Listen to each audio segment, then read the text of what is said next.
أشهد أن لا إله إلا الله وحده لا شريك له وأشهد أن محمدا عبده ورسوله أما بعد فأعوذ بالله من الشيطان الرجيم بسم الله الرحمن الرحيم سامعین و ناظرین کرام، السلام علیکم ورحمۃ اللہ وبرکاتہ۔ اس پروگرام میں سیدنا حضرت مرزا غلام احمد علیہ السلام کے دعوی امام مہدی و مسیح موعود سے قبل آپ علیہ السلام کے عقیدہ حیات مسیح علیہ السلام اور دعویٰ کے بعد اپنے آپ کو مسیح موعود قرار دیے جانے پر بظاہر واقع ہونے والے باہم مذمومہ تضاد کے بارے میں بات کی جا رہی ہے۔ گزشتہ پروگرام میں آپ علیہ السلام کی کتاب فتح اسلام کا تعارف پیش کیا گیا ہے۔ یہ کہ اللہ تعالیٰ نے 1890 عیسوی کے آخر میں آپ علیہ السلام پر بذریعہ الہام انکشاف فرمایا کہ مسیح ابن مریم رسول اللہ فوت ہو چکا ہے اور اس کے رنگ میں ہو کر وعدہ کے موافق تو آیا ہے۔ آپ علیہ السلام نے اس الہی انکشاف پر 1890 عیسوی کے آخر میں کتاب فتح اسلام لکھی، جو 1891 عیسوی کے آغاز میں شائع ہوئی۔ گویا یہ وہ کتاب ہے جس کے ذریعہ آپ علیہ السلام نے اپنا دعوی مہدویت اور مسیحیت پہلی دفعہ پیش فرمایا ہے۔ آپ علیہ السلام بیان فرماتے ہیں، مسیح جو آنے والا تھا یہی ہے، چاہو تو قبول کرو۔ آپ علیہ السلام کے اس دعویٰ پر یہ اعتراض کیا جاتا ہے کہ آپ علیہ السلام نے اس دعویٰ سے قبل اپنی پہلی کتاب براہین احمدیہ میں حضرت مسیح عیسیٰ بن مریم علیہ السلام کو دوبارہ اس دنیا میں آنے کا ذکر کیا ہے، اور آپ علیہ السلام اپنی پہلی کتاب براہین احمدیہ کی تصنیف کے تقریباً 7 سال بعد اپنی ایک دوسری کتاب فتح اسلام میں الہام الہی کی بنیاد پر اپنے آپ کو مسیح موعود قرار دے رہے ہیں۔ آپ علیہ السلام کی دونوں عبارتوں میں واضح رنگ میں باہم تضاد واقع ہوتا نظر آ رہا ہے۔ معترضین اپنے اعتراض میں زور پیدا کرنے کے لیے یہ کہہ رہے ہوتے ہیں کہ آپ علیہ السلام نے اپنی کتاب براہین احمدیہ کے بارے میں یہ دعویٰ کیا ہے کہ یہ الہامی کتاب ہے، اور یہ کہ سیدنا حضرت محمد صلی اللہ علیہ وسلم نے اس کتاب کے بارے میں اپنی خوشنودی کا اظہار فرمایا ہے۔ مذکورہ بالا دونوں کتابوں کی مذکورہ عبارتوں میں باہم مذمومہ تضاد سے آپ علیہ السلام کی صداقت کو مشکوک کرنے کی کوشش کی جاتی ہے۔ سامعین و ناظرین کرام، آپ علیہ السلام نے اپنی کتاب براہین احمدیہ کو کلی طور پر الہامی قرار نہ دیا ہے۔ یہ ٹھیک ہے کہ آپ علیہ السلام نے اس کتاب میں اپنے کئی ایک الہامات لکھے ہیں، اور براہین احمدیہ کا بنیادی مضمون اس کتاب کے ٹائٹل پیج پر یہ بیان کیا گیا ہے کہ یہ کتاب قرآن مجید کی حقانیت اور سیدنا حضرت محمد صلی اللہ علیہ وسلم کی صداقت کے ثبوت میں لکھی جا رہی ہے۔ یہ وہ زمانہ تھا جب اسلام اور بانی اسلام سیدنا حضرت محمد صلی اللہ علیہ وسلم کی صداقت کو مشکوک کیا جا رہا تھا۔ ان حالات میں آپ علیہ السلام نے یہ کتاب 1880 عیسوی تا 1884 عیسوی کے عرصہ میں لکھی اور شائع کی۔ اس کتاب میں آپ علیہ السلام نے اپنے ایک روحانی کشف کا ذکر فرمایا ہے۔ آپ علیہ السلام کتاب براہین احمدیہ روحانی خزائن جلد اول صفحہ 275 پر لکھتے ہیں، جب یہ ضعیف اپنی عمر کے پہلے حصہ میں ہنوز تحصیل علم میں مشغول تھا، جناب خاتم الانبیاء صلی اللہ علیہ وسلم کو خواب میں دیکھا، اور اس وقت اس عاجز کے ہاتھ میں ایک دینی کتاب تھی کہ جو خود اس عاجز کی تالیف معلوم ہوتی تھی۔ حضرت صلی اللہ علیہ وسلم نے اس کتاب کو دیکھ کر عربی زبان میں پوچھا کہ تو نے اس کتاب کا کیا نام رکھا ہے؟ خاکسار نے عرض کیا کہ اس کا نام میں نے قطبی رکھا ہے۔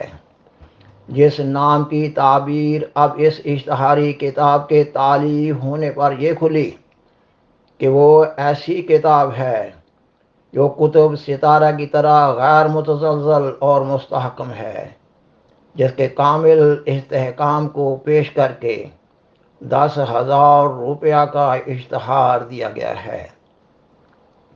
اور آپ علیہ السلام اپنی اس معجزہ نما کتاب کے بارے میں براہین احمدیہ روحانی خزائن جلد اول کے صفحہ 134 پر لکھتے ہیں کہ کتاب براہین احمدیہ کہ جس میں 300 مضبوط دلیل سے حقیقت اسلام ثابت کی گئی ہے اور ہر ایک مخالف کے عقائد باطلہ کا ایسا استحصال کیا گیا ہے کہ گویا اس مذہب کو ذبح کیا گیا کہ پھر زندہ نہیں ہوگا۔ آپ علیہ السلام کی مذکورہ بیان فرمودہ عبارت سے بخوبی یہ معلوم ہو رہا ہے کہ سیدنا حضرت محمد صلی اللہ علیہ وسلم نے آپ علیہ السلام کو بدریہ روحانی کشف اس کتاب کے بارے میں جو بشارت دی تھی وہ اس کی تصنیف سے اپنے انتہائی کمال درجہ میں پوری ہو گئی، کیونکہ جمیع ارباب مذہب و ملت سے براہین احمدیہ کا جواب نہ بن پڑا اور اسلام کا بول بالا ہوا اور دیگر مذاہب والوں کو شکست فاش ہوئی۔ خاکسار بیان کرتا ہے کہ اس وقت کتاب براہین احمدیہ کی تصنیف کو بعض زمانہ نبوی سب سے بڑی خدمت اسلام قرار دیا گیا۔ سامعین و ناظرین کرام، معترضین کا یہ اعتراض کہ آپ علیہ السلام نے کتاب براہین احمدیہ میں حضرت مسیح عیسیٰ بن مریم علیہ السلام کے دوبارہ اس دنیا میں آنے کا ذکر کیا ہے، اس اعتراض کا عام فہم جواب یہ ہے کہ آپ علیہ السلام کا یہ پیدائشی عقیدہ تھا اور مذہب کے مطالعہ سے معلوم ہوتا ہے کہ انبیاء علیہ السلام اپنے پیدائشی عقائد پر ہی اس وقت تک قائم رہتے ہیں جب تک کہ اللہ تعالیٰ کی طرف سے اس پہلے عقیدہ کے بارے میں واضح رنگ میں کوئی نئی ہدایت نہ دے دی جائے۔ اس نقطہ کو اسلام میں تحویل قبلہ کے الہی حکم کی روشنی میں بآسانی سمجھا جا سکتا ہے۔ اللہ تعالیٰ نے قرآن مجید میں تحویل قبلہ پر اعتراض کرنے والوں کو بیوقوف قرار دیا ہے۔ اللہ تعالیٰ نے حضرت مسیح موعود علیہ السلام سے اپنی خاص حکمت اور تصرف کے تحت جیسا چاہا ویسا ہی براہین احمدیہ میں یہ مضمون لکھوا دیا، کیونکہ پیشگوئی نزول مسیح کی اصل حقیقت کا امت محمدیہ کے مسیح موعود پر ہی انکشاف ہونا تھا، اس لیے کہ پیشگوئی کی حقیقت عند الوقوع ظاہر ہوتی ہے۔ سیدنا حضرت مسیح موعود علیہ السلام نے اپنی کئی ایک کتب میں اس اعتراض کا مدلل جواب دیا ہے۔ مثلاً آپ علیہ السلام اپنی کتاب کشتی نوح روحانی خزائن جلد 19 صفحہ 50 پر لکھتے ہیں، اے عزیزو، غور کرو اور خدا سے ڈرو، ہرگز یہ انسان کا فعل نہیں، یہ باریک اور دقیق حکمتیں انسان کے فہم اور قیاس سے بالاتر ہیں۔ اگر براہین احمدیہ کی تصنیف کے وقت جس پر ایک زمانہ گزر گیا مجھے اس منصوبہ کا خیال ہوتا تو میں اسی براہین احمدیہ میں یہ کیوں لکھتا کہ عیسیٰ مسیح ابن مریم آسمان سے دوبارہ آئے گا، چونکہ خدا جانتا تھا اس نقطہ پر علم ہونے سے یہ دلیل ضعیف ہو جائے گی۔ خدا نے براہین احمدیہ کے وقت میں اس سر خفی کی مجھے خبر نہ دی، حالانکہ وہ سب خدا کی وحی جو اس راز پر مشتمل تھی میرے پر نازل ہوئی اور براہین میں درج ہوئی، مگر مجھے اس کے معنوں اور اس ترتیب پر اطلاع نہ دی گئی۔ اسی واسطے میں نے مسلمانوں کا رسمی عقیدہ براہین احمدیہ میں لکھ دیا تا میری سادگی اور عدم بناوٹ پر گواہ ہو۔ وہ لکھنا جو الہامی نہ تھا،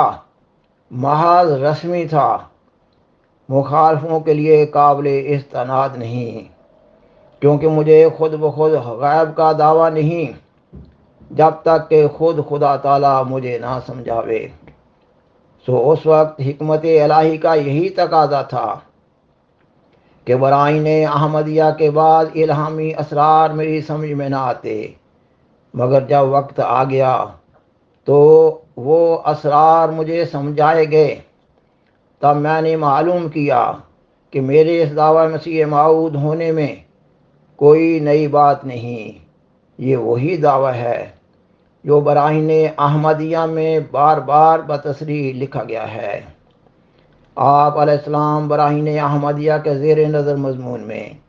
اپنے آپ کو مسیح مسیح قرار دیتے ہوئے بیان فرماتے ہیں۔ اس عاجز پر ظاہر کیا گیا ہے کہ یہ خاکسار اپنی غربت اور انکسار اور توکل اور ایثار اور آیات اور انوار کے روح سے مسیح کی پہلی زندگی کا نمونہ ہے۔ مسیح ایک کامل اور عظیم شان نبی یعنی موسیٰ کا تابع اور خادم دین تھا، اور یہ عاجز بھی اس جلیل الشان نبی کے احقر خادمین میں سے ہے کہ جو سید الرسل اور سب رسولوں کا سرتاج ہے صلی اللہ علیہ وسلم۔ سامعین و ناظرین کرام، بالآخر درخواست ہے کہ برائے مہربانی اس پروگرام کو دوسروں سے شیئر کریں اور عذرائے کرم اس چینل کو سبسکرائب کریں۔ جزاکم اللہ تعالی احسن الجزا، وآخر دعوانا ان الحمد للہ رب العالمین، والسلام علیکم ورحمۃ اللہ وبرکاتہ۔